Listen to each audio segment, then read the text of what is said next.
नमस्कार। तो पिछले वीडियो में मैंने आपको क्या बताया था, कुटिया में राजभवन कविता का जो इंट्रोडक्शन है वो मैं दे रही थी कि इसमें मेन कैरेक्टर कौन है। इसमें मेन कैरेक्टर क्या है? श्री रामचंद्र जी हैं, सीता जी हैं और लक्ष्मण जी हैं। तो लक्ष्मण और राम जो है अपने पिता का वचन पालन करने के लिए वनवास आते हैं। उन्हें 14 साल का वनवास होता है और उनके साथ उनका भाई आता है अपने भाई की देखभाल करने के लिए, और उनके साथ उनकी पत्नी सीता जी भी आती हैं क्योंकि वो पति को के बिना अकेले नहीं रहना चाहती। तो इसलिए तीनों आते हैं वनवास में और पिता के वचन का पालन करते हैं। 14 वर्ष उनको यहाँ पे रहना है, लेकिन महल में छोड़कर जब वे आती हैं तो उनके यहाँ पर उनका देखभाल करने वाला कोई नहीं है। कोई देखभाल करने वाला नहीं है। महल में दासियां थी जो उन्हें खाना पका कर खिलाती थी, उनके कपड़े धोती थी, उनको तैयार करती थी, श्रृंगार करती थी, सारे काम करने के लिए वहाँ दासियां थी। और यहाँ पे कोई नहीं है, उन्हें ही खुद रहना है, खुद उन्हें नदी से पानी लेकर आना है, खुद उन्हें अपनी झोपड़ी को साफ रखना है, झाड़ू लगानी है, अपने वस्त्रों को उन्हें खुद स्वयं धोना है, पकाकर अपने देवर अपने पति को खिलाना है। तो ये सारे काम उन्हें जिंदगी में पहली बार कर रही है, लेकिन ये करने में उन्हें कोई दुख नहीं है। तो ये जो बात है सीता जी अपनी इस कविता में खुद स्वयं जो है बता रही हैं कि मुझे यहाँ का कोई दुख नहीं है। बेशक मैं जो है कुटिया यानी मैं झोपड़ी में, जैसे कि लिखा मैंने झोपड़ी यानी हट, एक झोपड़ी बनाकर मैं रहती हूँ अपने देवर पति के साथ, लेकिन मुझे कोई दुख नहीं है। और इसके पीछे कारण क्या है? क्योंकि कि मेरे पति मेरे साथ हैं, मेरी देखभाल करने के लिए मेरे देवर हैं जो हमारी रक्षा करते हैं, दोनों की दिन रात एक पहरेदार की तरह पहरेदारी करते हैं। और खाने के लिए हमें यहाँ पेड़ों से फल मिल जाते हैं, पेड़ यहाँ पे बहुत अच्छे अच्छे फल देते हैं। पीने के लिए यहाँ नदी रहती है, उसके जल पीकर हम अपनी प्यास बुझाते हैं। और यहाँ पे साधु संत जो रहते हैं जंगल में तपस्या करते हैं, उनकी पत्नी है, उनके बच्चे हैं, तो उनके साथ मिलकर मैं जो है मेरी सहेलियों की कमी जो है दूर हो जाती है। तो मुझे अकेलापन नहीं लगता, मेरी सहेलियाँ वही हैं।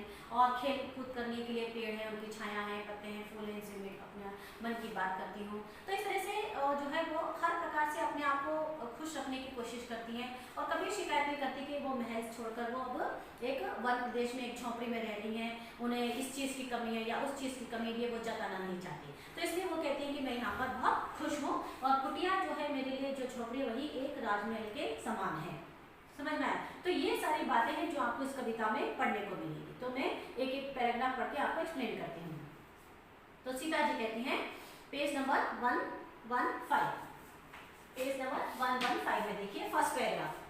मेरी कुटिया में राजभवन मन भाया, सम्राट स्वयं प्राणेश सचिव देवर हैं, देते आकर आशीष हमें मुनिवर हैं, धन तुक्ष यहाँ यद्यपि असंख्य आकर हैं, पानी पीते मृग सिंह एक तत्पर हैं।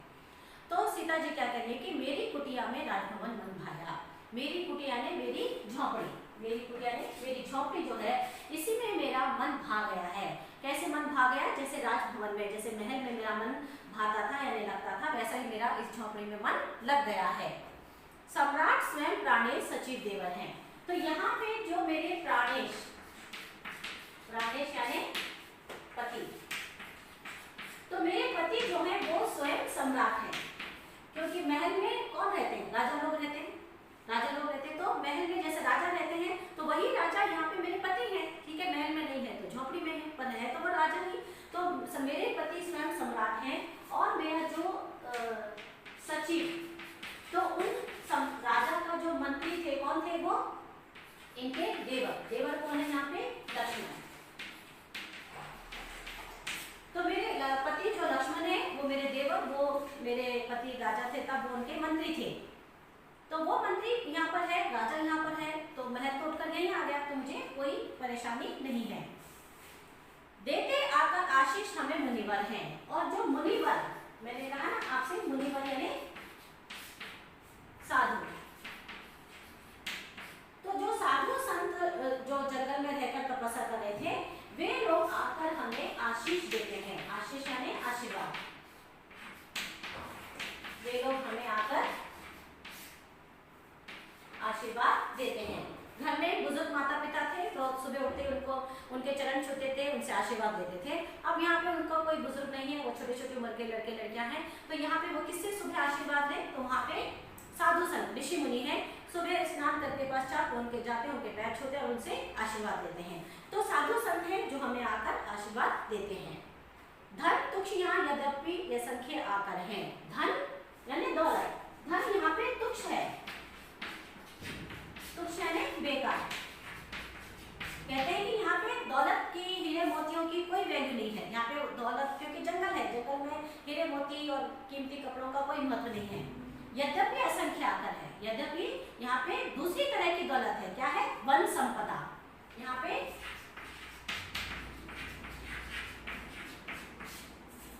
वन संपदा है, यानी पेड़ पौधे हैं, नदी है, पहाड़ है, ये भी हमारी सबसे बड़ी दौलत है। उस दौलत के आगे यानी हमारे जो जंगल में जो भी चीजें हैं, पेड़, नदी, हवा, पानी, पशु पक्षी जो है, यही हमारी सबसे बड़ी दौलत है। इसके आगे जो महलों का सुख है वो बेकार है, महलों की दौलत बेकार है, हमारे यही सबसे बड़ी दौलत है। पानी पीते मृग सिंह एक तट पर आकर हैं, और यहाँ पर नदी के किनारे सिंह और मृग, सिंह यानी शेर, मृग यानी हिरन। तो हिरन को शेर खा जाता है ना? शेर जो है वो हिरन को खा जाता है, उसका भोजन है। लेकिन यहाँ पे हिरन को कोई डर नहीं है। जब से वहाँ पे श्री राम, लक्ष्मण और सीता जी आ गए, तब से हिरन को कोई डर नहीं है। वो निडर होकर नदी के किनारे आकर पानी पीता है, वही नदी पे आके फिर आके शेर भी पानी पीता है, और दोनों को एक दूसरे से कोई खतरा नहीं है, दोनों बहुत मिलजुल कर रहते हैं। तो ये फर्स्ट पैराग्राफ हो गया। सेकेंड पैराग्राफ, सीता रानी को यहाँ लाभ, सीता रानी को यहाँ लाभ ही लाया, मेरी कुटिया में राजभवन मन भाया। तो सीता जी कहती हैं कि मुझे यहाँ आने से बहुत लाभ हुआ है, बहुत फायदा हुआ है। क्या फायदा हुआ है? क्योंकि मैंने यहाँ पर पहली बार जीवन में देखा है कि जंगल कैसे होते हैं, पेड़ कैसे होते हैं, नदी कैसी होती है, शेर कैसे होते हैं और हिरण कैसे होते हैं। ये सब मैंने कभी सुना था लेकिन देखा नहीं था। तो यहाँ आने से मेरे को मेरा ज्ञान बढ़ गया है, मैंने सब चीज़ों को अपनी आंखों से देख लिया है। तो सीता रानी को यहाँ लाभ ही लाया है, यहाँ लाने से उनको लाभ हुआ है, तो उनको कोई दुख नहीं है।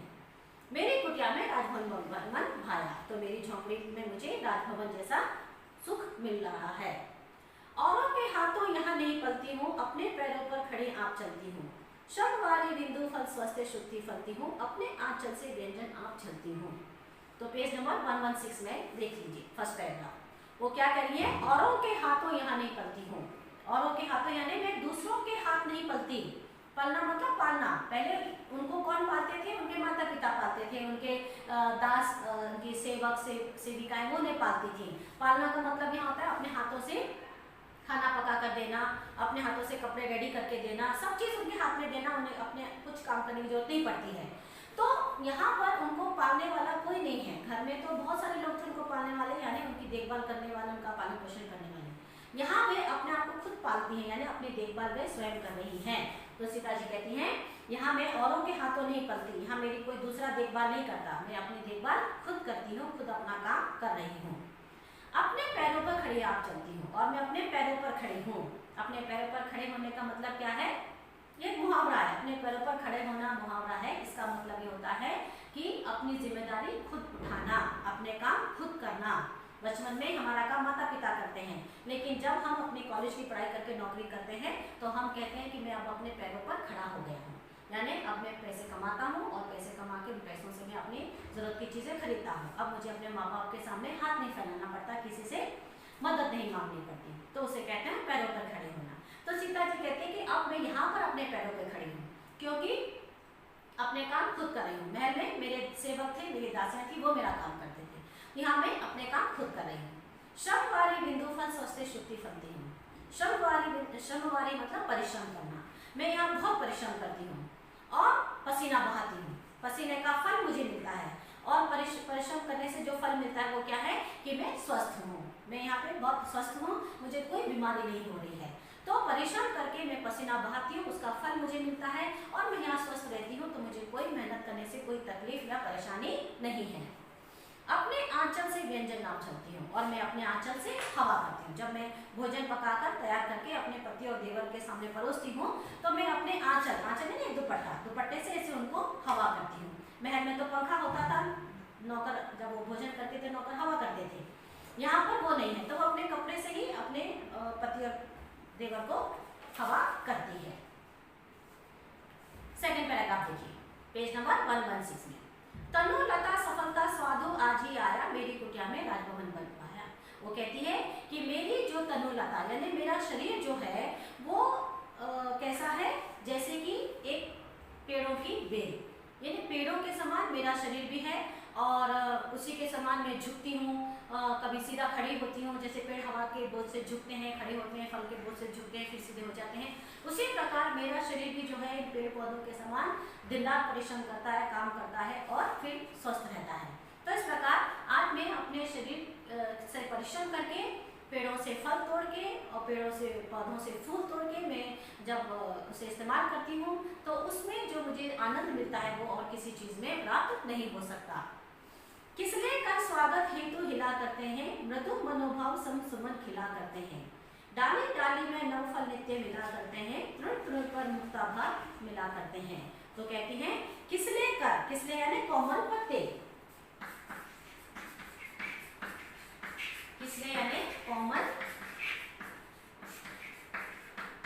कोमल पत्ते या हाथ। तो कहती है कि कोमल पेड़ों में जो कोमल पत्ते हैं वो हाथ हिलाकर मेरा स्वागत कर रहे हैं। यानी सीता जी ने एक जो झोपड़ी बनाई है उसके बाहर छोटे छोटे प्लांट लगे हैं, छोटे छोटे पौधे हैं, उनमें फूल लगे निकलते हैं, फूल लगे, इतने छोटे छोटे प्लांट उन्होंने लगाए, उसमें फूल भी निकल आए हैं। तो जब वो अपने घर से अंदर बाहर जाती हैं, नदी किनारे पानी वानी लेने के लिए या फिर अंदर आती हैं, तो वो हवा के झोंके से वो जो पेड़ छोटे छोटे पौधे हैं उनके पत्ते जो कोमल कोमल सॉफ्ट पत्ते हैं वो हिलते हैं। तो लेखिक सीता जी को ऐसा लगता है जैसे कि उनके घर के सेवक हाथ हिलाकर उनका स्वागत कर रहे हैं, जैसे कि वो बोलते हैं आइए, जैसे महारानियां जब आती हैं तो उनको ऐसा मार्ग उनका दिखाते हैं। तो वो कहती है कि किसने यानी कोमल कोमल पत्ते पेड़ों का जो है वो हाथ हिलाकर मेरा स्वागत करते हैं। और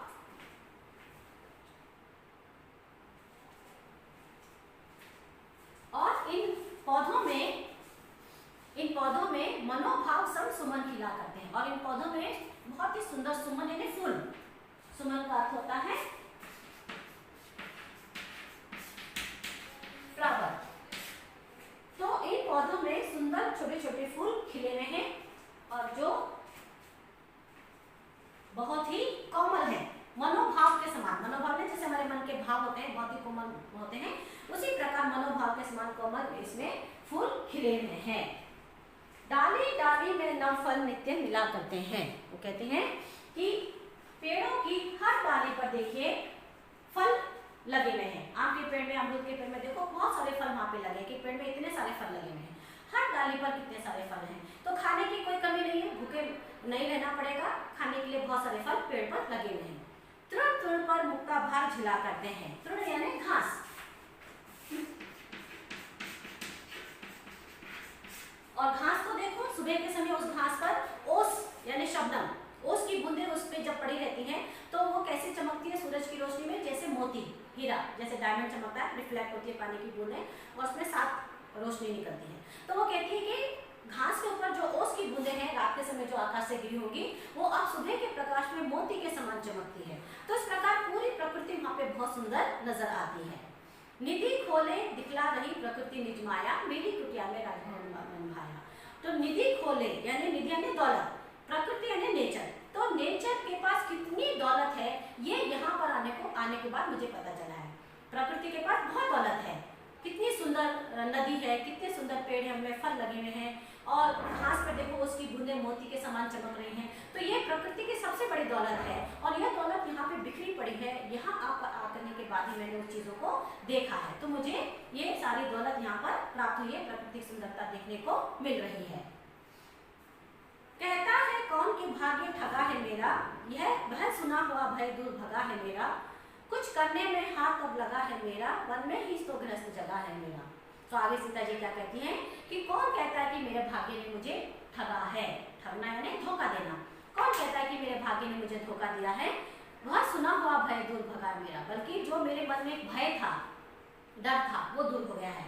यानी यहाँ आने से पहले लोग मुझे जो है सभी कहकर डरा रहे थे कि जंगल में तुम पति के संग मत जाओ, तुम महल में रहो, क्योंकि जाना तो सिर्फ पति श्री रामचंद्र जी को है, तुम महल में ही रह जाओ, क्योंकि जंगल बहुत बुरा है, भयानक जंगली जानवर होते हैं, बुरे बुरे लोग होते हैं और बहुत बड़े बड़े पेड़ होते हैं, तुम उसमें डर जाओगी। तो ये सब कहते थे। तो जो मैंने सुना था वो डर लोगों के मुँह से वो डर मेरा दूर हो गया है। और यहाँ पे आके लोग कहते थे कि मेरी किस्मत जो है बहुत बुरी है, जो मुझे आज जंगल में रहना पड़ रहा है। तो ऐसा भी नहीं है, मेरी किस्मत बुरी नहीं है, मुझे यहाँ का बहुत अच्छा लग रहा है। कुछ करने में अब हाथ लगा है मेरा, और आज जो है मैं अपने हाथों से काम करना सीख गई हूँ। पहले मुझे काम करना नहीं आता था, लेकिन अब धीरे धीरे काम करना मैंने सीख लिया है। वन में ही तो गृहस्थ जगह है मेरा, और वन में आने से ही मेरा गृहस्थ जगह है। गृहस्थ यानी मेरी फैमिली, मेरी गृहस्थ जीवन जो है यहाँ से शुरू हुआ है। गृहस्थ जीवन किसे कहते हैं? जहाँ पे पति और पत्नी रहते हैं और पत्नी अपने हाथों से किचन में जाके पकाकर खिलाती है, वो गृहस्थी है। तो कहती है यहाँ पे आने के बाद जो है मेरा गृहस्थ जीवन आरंभ हुआ है, तो इसलिए मुझे यहाँ पे आने से कोई शिकायत नहीं है। वह वधु जानकी बनी आज यह जाया, मेरी कुटिया में राजभवन बन भाया। तो कहती है कि वो जो जानकी यानी सीता जी का दूसरा नाम है, उनकी माँ ने जो उनको नाम दिया था, तो वो कहती है कि वो जो जानकी यानी जो सीता जी थी, वो आज वधु बनकर इस घर में आई है। वधु यानी बहू, शादी होने के बाद जब दुल्हन अपने ससुराल में आती है तो उसे कहते हैं वधु, वर वधु कहते हैं। तो आज मैं यहाँ पे सचमुच की वधु बनकर आई हूँ। महल में आई थी मैं, लेकिन वहाँ पे मुझे ऐसा नहीं लगा कि मैं वधु बनकर आई हूँ। यहाँ पे आकर मुझे लगा कि जानकी जो है वो सचमुच वधु बन गई है, यानी वो एक बहू बनकर आई है और घर में अपना गृहस्थी संभाल रही है, अपने हाथ से पकाकर वो खिला रही है, घर की देखभाल कर रही है। तो यहाँ आने से मुझे बहुत अच्छा लग रहा है। फल फूलों से है लदी डालियाँ मेरी, वे हरी पत्तलें भरी थालियाँ मेरी, मुनि बालाएं हैं यहाँ आलियाँ मेरी, चटनी की लहरें और तालियाँ मेरी। तो वो कहती हैं यहाँ पर जहाँ देखो जितने भी पेड़ हैं वो फूलों से फलों से लगे हुए हैं, यानी हर पेड़ जो फलों के पेड़ है उनमें फल भरे पड़े हैं, खाने की कोई कमी नहीं है। एक दिन भी भूखा सोना पड़ा हो ऐसा नहीं है, पेड़ में हर दिन इतने फल हैं कि हम कितने दिन तक भी तोड़ के खाएं तो खाली नहीं होगा। और फूल और छोटे छोटे पौधे जो इनमें भी फूल हैं, रोज भगवान जी की पूजा करनी हो तो हमें फूल वहाँ पर से प्राप्त हो जाते हैं। तो फूल फल से पेड़ों की डालियाँ भरी हुई हैं, और वे हरी पत्तलें भरी थालियाँ मिली, और जो पेड़ों के हरे हरे पत्ते हैं उन्हीं से हमने थाली बना ली, प्लेट बना ली है। उन पत्तों की प्लेट बना के हम उसमें अपना भोजन करते हैं। तो हमें खाने के लिए कोई वेजल्स या बर्तनों की आवश्यकता नहीं है, पत्तों से हमने प्लेट बना लिया, उसी में हम लोग अपना भोजन करते हैं। मुनि बालाएं हैं यहाँ आलियाँ मेरी, और यहाँ पे मेरी सहेलियाँ नहीं है, जो भी मेरी दासियाँ थी, मेरी सहेलियाँ थी, सब महल में रह गई। तो यहाँ पे कौन मेरी सहेलियाँ हैं? मुनि बालाएं। मुनि बाला यानी मुनियों की, ये मुनि जो थे साधु, तो मुनि बाला यानी साधु की, साधुओं की बेटियां। तो साधुओं की जो बेटियां हैं वही मेरी सहेलियां हैं। तो यहाँ पे भी मुझे सहेलियों की कोई कमी नहीं है, तो मैं अकेली नहीं हूँ। तटनी की लहरें और तालियां मेरी, और तटनी यानी नदी, नदी के किनारे लहरें आकर टकराती हैं, और जब वो लहरें टकराती हैं तो ऐसा लगता है कि जैसे हम सहेलियों के संग जब खेलते खेलते ताली बजाते हैं ऐसे, तो वो सिर्फ तालियों की सी आवाज़ सुनाई देती है। तो मुझे लगता है कि मेरी सहेलियाँ आसपास हैं, वो ताली बजा के जो है वो खुश हो रही हैं, नाच रही है, गा रही हैं, तो ऐसा फीलिंग्स मुझे यहाँ पर होता है। तो अकेलापन नहीं लगता, शोरगुल है, नदी की लहरें आके टकराती हैं, उसके शोरगुल में मुझे अपनी सहेलियों के हंसने और ताली पीटने की सी आवाज़ सुनाई देती है, तो मैं उसे सुनकर ही खुश हो लेती हूँ। क्रीड़ा सामग्री बनी स्वयं छाया, तो यही सब मेरी क्रीड़ा सामग्री है। क्रीड़ा सामग्री यानी स्पोर्ट्स मटेरियल।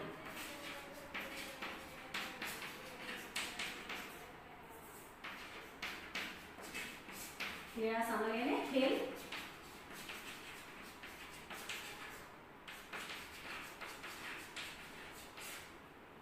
खेलकूद का सामान, क्रीड़ा सामग्री यानी खेलकूद का सामान। तो वो कहती हैं कि ये जो नदी की लहरें आके टकराती हैं, फूल है, पत्ते हैं, वो हिलते हैं, तो मुझे लगता है कोई हाथ हिलाकर स्वागत कर रहा है।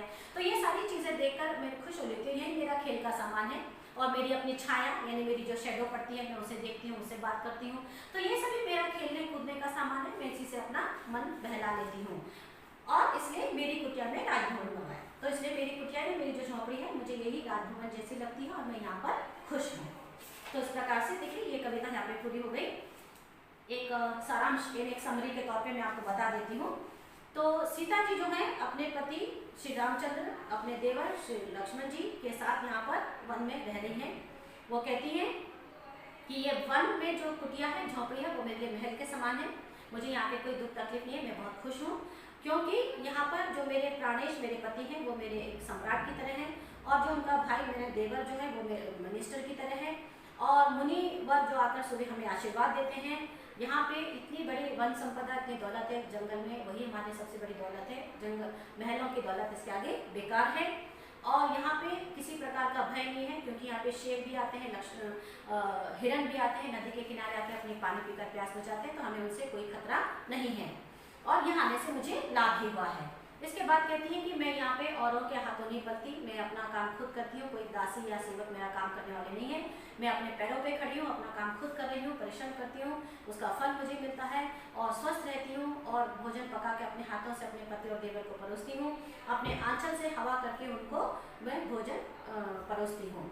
और जो है यहाँ पे तनुलता है, शरीर रूपी जो बेल है, वो बेल का प्रयोग करके मैं मेहनत करके अपना जो है उसका फल मैं खा रही हूँ और मुझे अच्छा लग रहा है। और कोमल पत्ते हैं जो हिलते हैं तो ऐसा लगता है कोई हाथ हिलाकर मेरा स्वागत कर रहा है। उन छोटे छोटे पौधों में सुंदर फूल लगे हुए हैं, हर डाली पर फल लगे हुए हैं और घास पर मोती के समान जो है ओस की बूंदें चमकती हैं और ऐसा लगता है प्रकृति ने अपनी पूरी दौलत खोलकर हमारे सामने रखती है। वो देखकर मुझे बहुत खुशी मिलती है। और कहती है कि कौन कहता है कि झोपड़ी में महलों को छोड़कर जंगल में आने के बाद मेरे भाग्य ने मुझे संधोखा कर दिया है। ऐसा नहीं है, बल्कि यहाँ आने से मेरे मन में जो भय था वो दूर हो गया। खुद मैंने अपने आके जंगल में आकर अपने आंखों से देखा है, मुझे अच्छा लगता है और अब मैं पहली बार अपने हाथों से काम कर रही हूँ। यहाँ पे आकर मेरी गृहस्थी जम गई है। गृहस्थी जमना है, अपने पति को अपने हाथों से भोजन परोसती हूँ, कपड़े धोती हूँ, खाना पकाती हूँ, झाड़ू लगाती हूँ, पानी भरती हूँ, सब काम मैं करती हूँ। और जो यहाँ पे अब जानकी जो है वो वधू बनकर आई है, ऐसा मुझे लग रहा है। और वो कहती है कि यहाँ पे जो पेड़ है वो फलों से लदे रहते हैं, छोटे छोटे पौधों में फूल लगे रहते हैं, पूजा करने के लिए फूल मिल जाता है, खाने के लिए फल मिल जाते हैं और पत्ते जो है बड़े बड़े पत्ते उनकी हमने प्लेट बनाई है, उस प्लेट में रखकर हम लोग भोजन करते हैं। और जो मुनि यानी ऋषि मुनि जो है उनकी बेटियां वो मेरी सहेलियां बन गई हैं, उनके संग मैं बहुत खुश रहती हूँ। नदी के किनारे लहरें आकर टकराती हैं और तो ऐसा लगता है मुझे मेरी सहेलियां ताली बजाकर हंस रही हैं, मुझे वो खुशी यहाँ पर महसूस होती है। और यही सब मेरी क्रीड़ा सामग्री है, यानी खेलने कूदने का सामान है, उसकी कोई कमी में नहीं है और इस प्रकार से मैं महल में आकर बहुत प्रसन्न हूँ। तो इस प्रकार से ये कविता मैंने कर दी है। अब इसके नोट्स जो है मैं आपको अगले वीडियो में लिखाऊंगी। अभी आप इसको जो है एक बार अच्छे से आप समझ लीजिए। ओके, धन्यवाद।